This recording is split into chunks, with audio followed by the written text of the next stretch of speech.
Basically, our talk is about slop. And so slop happens. So now what? What are we going to do about this? What are we going to do with Shrimp Jesus?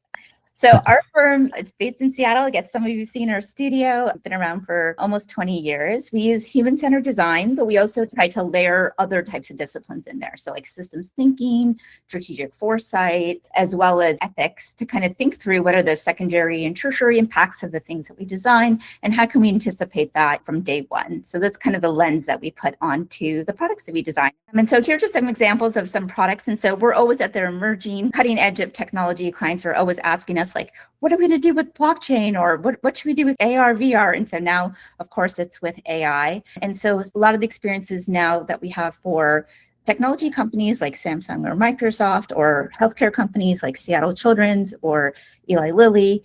And in the mobility space, we have Hyundai and some other airline companies. And as well as in the social impact space, we have the Gates Foundation. They're kind of all asking the same thing, right? Which is, how do we leverage AI in a really thoughtful way to kind of create these outstanding experiences for our end user? And what's next, not just next year, but 10 years from now. So I think we'll just now transition into how we stay on top of AI and what is our thoughts around AI Slop. And we'd love to hear your thoughts as well. So this was only 2 short years ago where this meme was going around about Will Smith, a famous actor, eating literally spaghetti. So very, very sloppy. You can clearly tell that the AI is not quite there. And then now you can see it got recreated in 2025. So there's a little bit lag in the video here, but a lot better, as you can see. And of course, all of us with those design and branding eyes, we can kind of see through it and know that it's not quite real, but it's so close that it really is convincing for many people. So the technology has really advanced. Because of that, I think that's kind of the reason why we want to talk about it today. And I'd love to say that this is my original creation here, but no, this is a viral kind of meme where people testing the progress of video generation are repeatedly using Will Smith eating spaghetti as a sort of industry benchmark. I think it's funny though that the one on the left, because it's so terrible, is probably the much more amusing one, right? The one on the right's boring because of how accurate it looks. Yeah, that's true. Great. Yeah, so it's getting harder to spot. So what is AI Slop? So it's, low to mid quality content. And of course, it can be text, images, audio, and video. It's created obviously with these AI tools, often with little regard for accuracy. So I think it's really important. You all probably know this. It's really quite cheap to make now with generative AI, and it can actually be designed specifically to be viral, right? To optimize for those algorithms and for those SEO metrics. And so some forms of AI slop is a result of a machine hallucination, but a lot of times it's actually intentionally produced, whether there's a malicious, intent behind it or not. Sometimes there's just a humorous attempt. The good news is, that with just a little bit of prompting, you too can be an AI slop producer. And is that good news? Yes. We don't judge in this group. And so the motivations can be, quite varied. So some people are doing this for financial gain, some actually for political reasons, social engineering, or just simply a desire for attention. But I also sometimes there just isn't a motivation. It's kind of an accidental result of just doing knowledge work and maybe just doing some poor prompting, not really closely looking at the outputs and sharing it around. So it's something that can happen kind of unintentionally and intentionally. And here's some more examples because, just for fun. And so here's a bed with a fan behind it. And of course, more Jesus hanging out with the Pope this time. And this kind of fascinating video watching these people, these characters turn out of made out of cabbage. So those 3 examples specifically, of course, are fictitious. They're meant to kind of just be tongue in cheek. But I think what is interesting is that AI Slop actually also includes categories of things like this example of Donald Trump's son singing a patriotic song, or of these wildfires and fires in cities, which, can confuse people and be really misleading as well. So kind of the full range here in AI Slop world. And I think one important distinction to make is really that just because it may look low quality doesn't mean it's slop, and vice versa. Just because it's sloppy doesn't mean it can actually be called AI slop, really done very well. There's just the idea though is just about the thought process behind it, kind of the intentionality. So in this illustration of the dog, it looks really professional, but if you Google search any type of dog nowadays, it kind of looks like this. You get a flood of these types of images of these dogs. Whereas the image on the right-hand side definitely looks like lower quality, but it was very intentionally made that way. It was from a recent SNL sketch. I think that it's interesting that, there's certain kinds of intentional aesthetics that can look like harsh or grungy or like ugly, not pretty, but that's still, there's intention behind that. And that doesn't mean it's slop. It's an intentional choice. Whereas a lot of AI visual assets can often look quote unquote beautiful in a sort of like artificially beautiful, like HDR kind of way. And so strictly the aesthetic isn't like the guarantee of whether or not something is slop.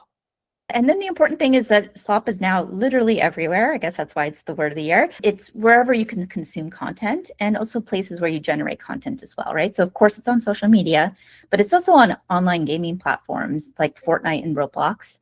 There's AI music as well. And so any streaming service like Spotify will have AI slop on it. Even shopping sites, and that can get really dicey. People are spending money there. So Etsy has been known to now have quite a flood of AI generated images on it. And then ultimately it's on your desktop. So any place where you're using, Gemini or ChatGPT, Copilot, and even Figma. And we'll go show you examples of that. So it's even, as a result of just maybe poor prompting that you're doing in your own tools. And that's actually a version of AI slop called the work slop, which we'll be talking a lot. And then this image here on the right side is actually from Meta. It's about a particular kind of product that they have called Vibes. And the whole idea of this is that it's supposed to be all AI generated, which is quite an interesting tact, especially since they've gotten quite a bit of negative reaction for having this particular offering. Like, who wants to just really go through a lot of brain rot? But it is something where they're leaning into the fact that they want you to consume AI generated content. And this one's really interesting. It was kind of a response to OpenAI's Sora platform, where they released the social media app based on video generation. And Sora actually kind of took off for its novelty. Meta quickly responded with this one, Vibes, that got more of a negative reaction. But in both cases, it's interesting that I think Mark Zuckerberg is kind of a big fan of having AI content on his platforms, and sort of has embraced that deluge, even though a lot of people say that they don't like seeing it on their platforms. So I don't know, there's an interesting maybe disconnect between some of the vision that's happening amongst these AI firms and what consumers actually want, at least from an anecdotal perspective. Yeah, exactly.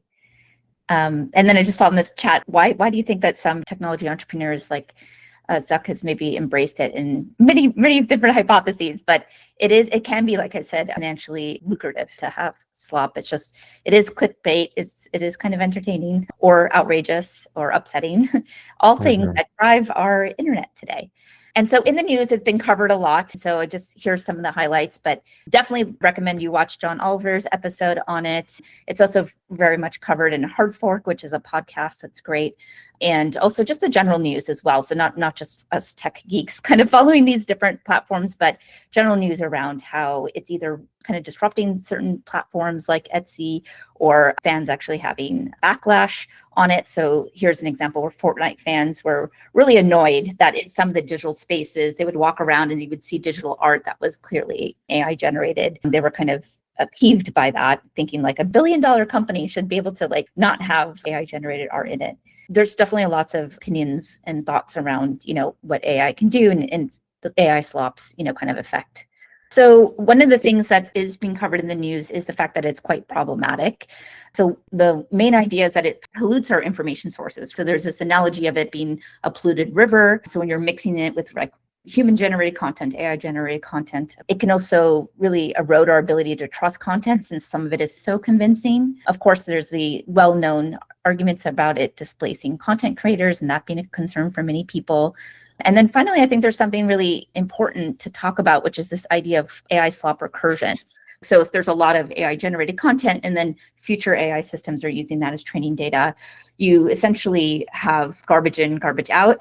And actually that can be problematic from a technical standpoint. So there's been some studies done where it can result in model collapse. So basically, if you think about it as a Bell distribution, what happens when you train the data is that you lose the ends of that distribution. And so you can cut off the data with that. And then it just really renders the model not as accurate. And so that's a technical challenge by having slop being fed into slop. But the other sort of profound kind of impact of that, it could be that recursive AI training can cause the loss of like linguistic and conceptual diversity. So again, with that bell curve, if you're losing kind of the tail ends, that's an issue. There's problems that we can even anticipate further with AI slop that is important to kind of pay attention to. Even AI can get brain rot.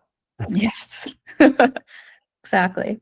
And so someone mentioned Pinterest in the chat, a perfect example. So what we've noticed is some of these platforms, because they're being affected by AI slop, it's kind of ruining the overall user experience. They're putting agency back into the end user's hands to be able to kind of titrate their experience. And so, for example, here, based on each board you have, you can go toggle on or off of whether you want generative AI content in there, which is really great because there may be some certain spaces where you do want to see the AI generated content because it sparks your imagination. And there are other places, let's say in beauty, perhaps, where it's really disturbing to you to get that type of content. And so you don't want that. So that's an interesting kind of design approach to addressing AI slop.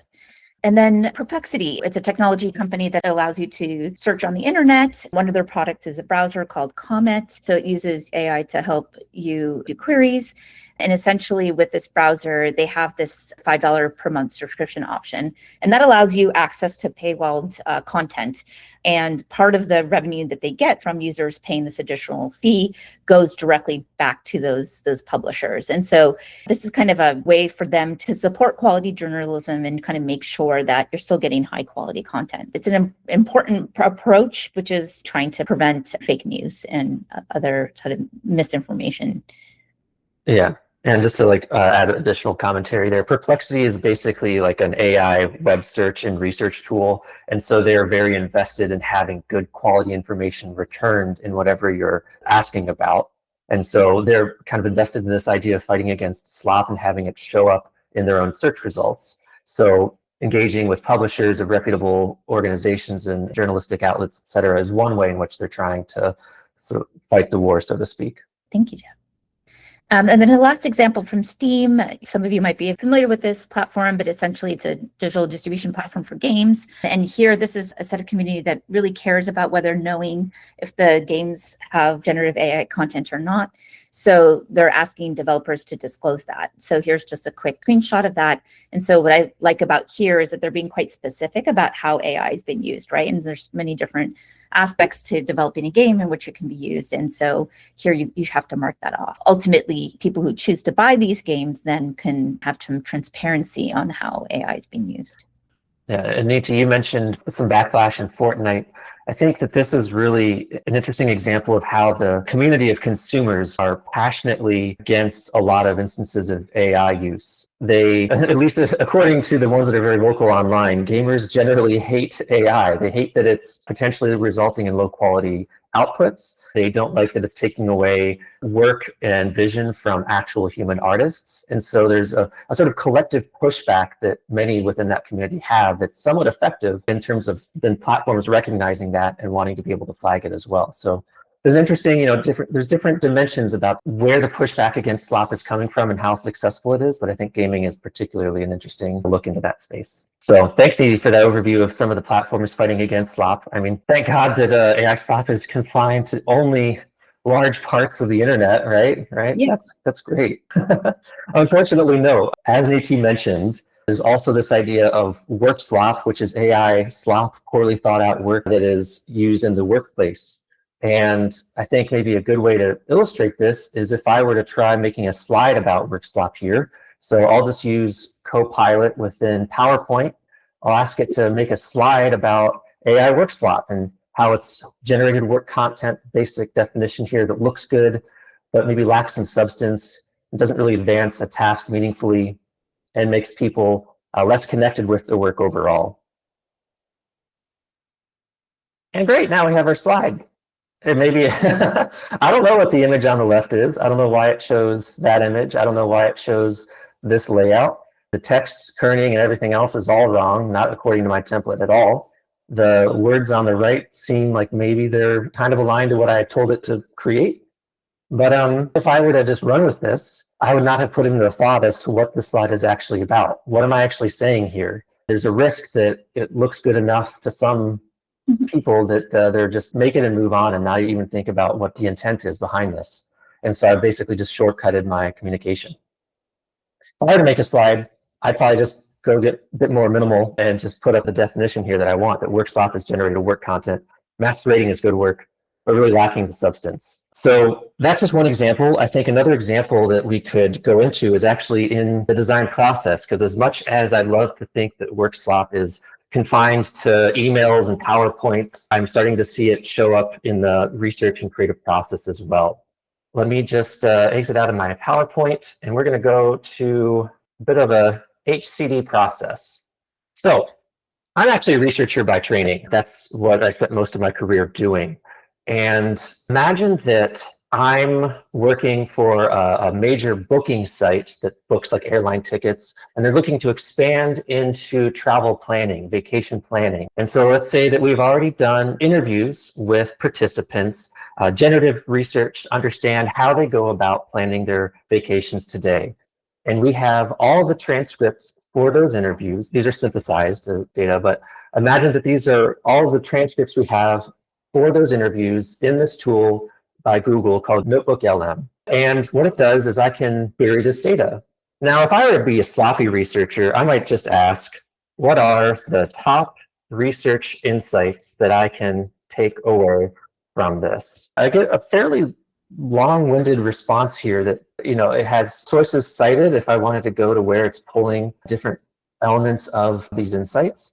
But the difficult thing is that it's hard for me to know what's going to be relevant for the actual product goals that we might have. So when I'm looking through this, talking about the central conflict, structure versus serendipity, the most common tension in the planning process is the difficulty in establishing enough structure to prevent chaos without so much rigidity that it stifles spontaneity. Maybe that's true, but is it useful for me in terms of my product goals? What might be a better way to use a tool like this, because I actually do use NotebookLM as a researcher occasionally, I might instead ask something like this.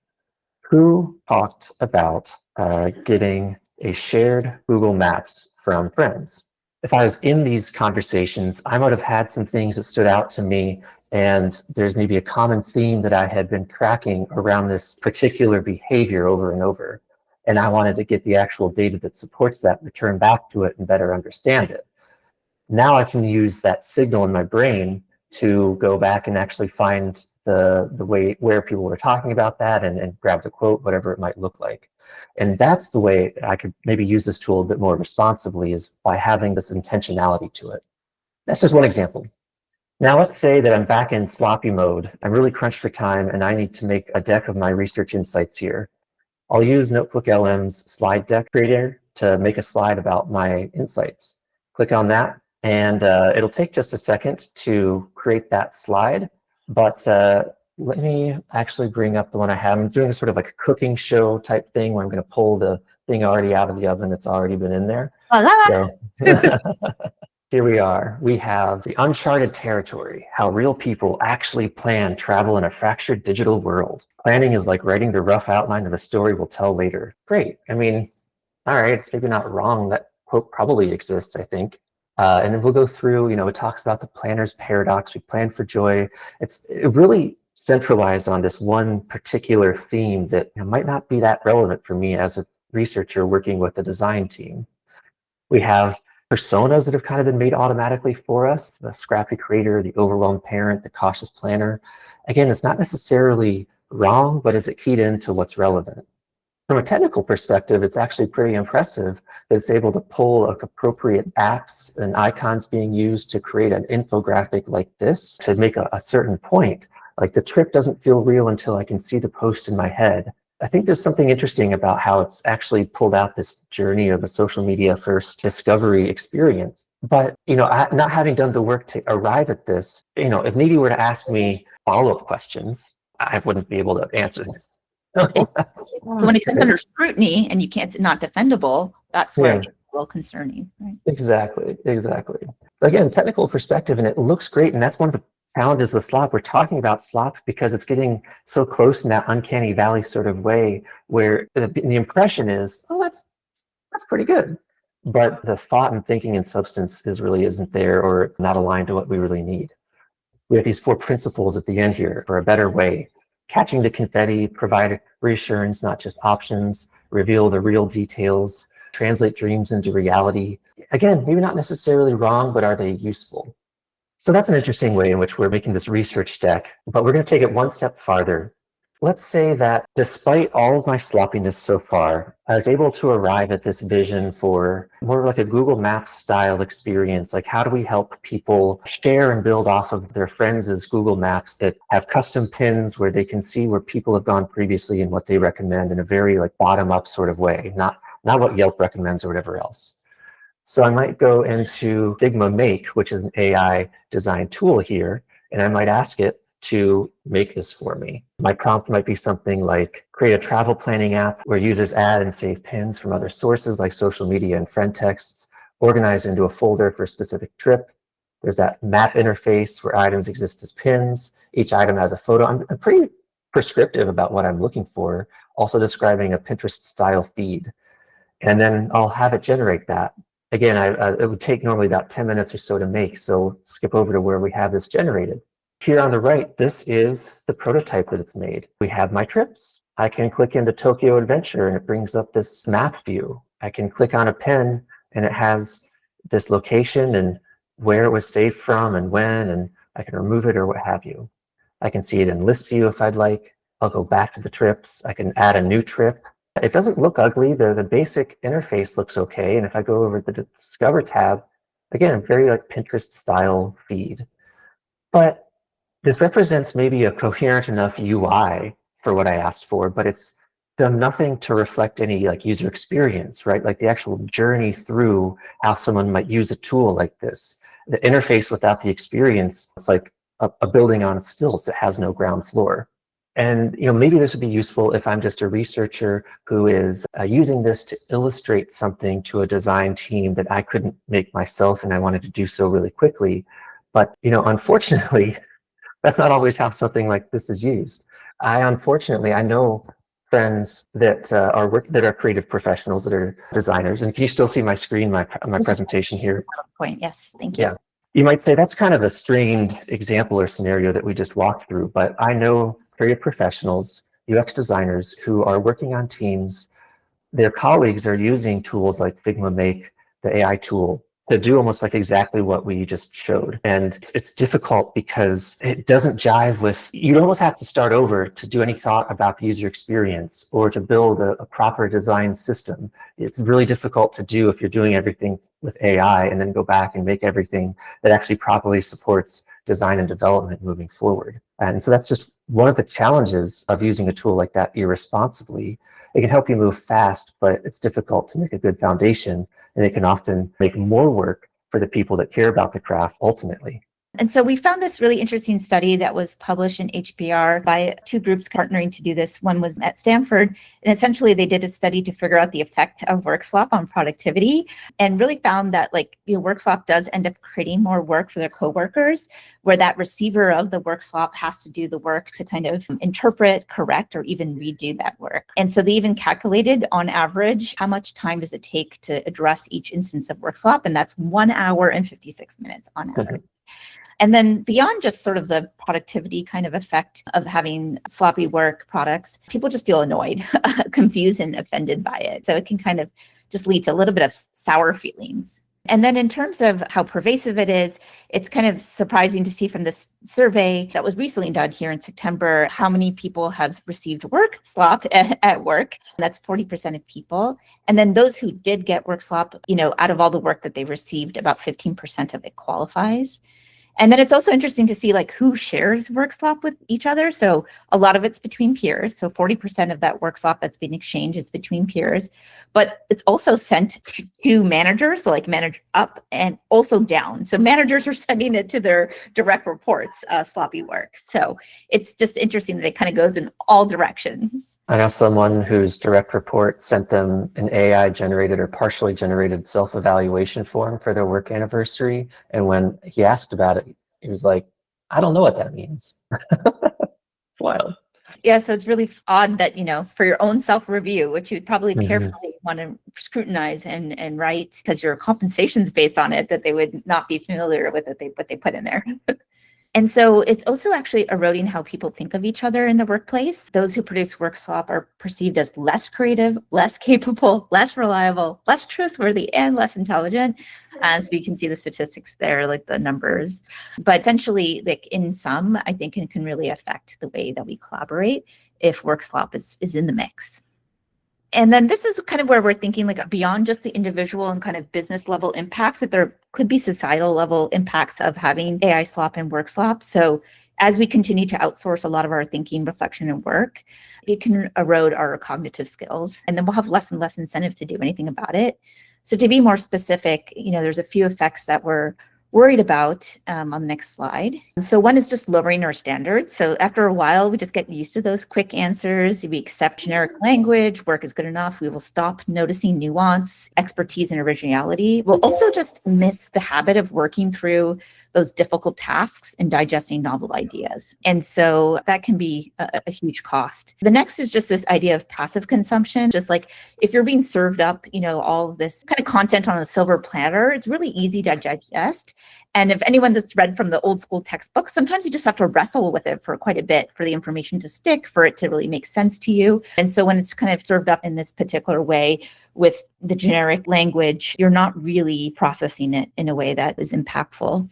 And then another concern that we have specifically about AI slop is just this idea of echoed thinking. If you're going to the AI tools first rather than thinking on your own. So if you're going to that research insights without some hypotheses or thoughts around what the insights are, and you're just asking for those key insights from AI, you're just going to be polluted by those thoughts. And what it ends up being is that you're end up parroting other people's thinking. We'll lose our own way of thinking independently, which are enriched by our own worldviews and lived experiences. And so this can get worse, with that AI recursion that I talked about. It can create a little bit of this echoed thinking. So in sum, with all these three cognitive effects, it's almost like you can get really used to it. So once you eat junk food every day, you stop craving real food, which I think can be concerning. On a societal level, we kind of think that there could be these, or we've already seen it, but these could be lasting sort of impacts. Thank you, Neeti. And just a couple of closing thoughts for you before we move on to some discussion here. I'm not fully an AI hater. I see the potential, but I think that the people that have the most critical lens toward AI are the most qualified to use it well. You have to resist AI to embrace it. And I think this actually means that designers are uniquely suited to be the best users of AI in a way. Ironically, right, designers, it's all about intention and vision and craft. That really is the opposite of thoughtless slop. And because of this tension, because of that vision, I think that a designer who keeps that head about them can actually use AI really well if they know its limitations, know when and when not to use it, and how to use it judiciously. I think that that's a credit to designers and creatives in that way. And while I'm not a hater of AI fully, I'm also not an evangelical either. I think that there's a ton of valid criticism that largely resonates with me. But I also think that there's a lot of vague understanding. A lot of criticism comes out of, I don't want to sound elitist, but it can come out of ignorance. One of the things I hear people say a lot is that AI is just fancy autocomplete, which is like maybe technically true on some like general level, but it's very reductive and trivializing. And I think in doing so, you can miss the dangers of not just personal misuse, but some of the societal harms that could result when we think of things like mass job replacement or massive rising inequality, et cetera, as risks. I also hear people say, oh, AI is just a bubble. We can't wait for it to go away.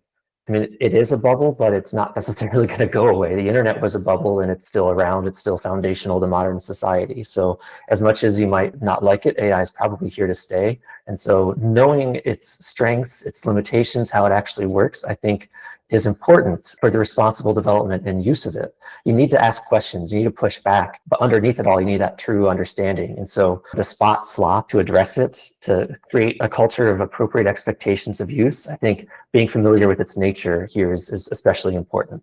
So those are just a couple of thoughts to leave you with here. I want to thank you all for your time and inviting us here to speak with you about this. If you're interested in learning more about our perspective on AI and the impact of emerging tech and responsible design, follow our series Impact by Design. Thanks, everyone. Bye.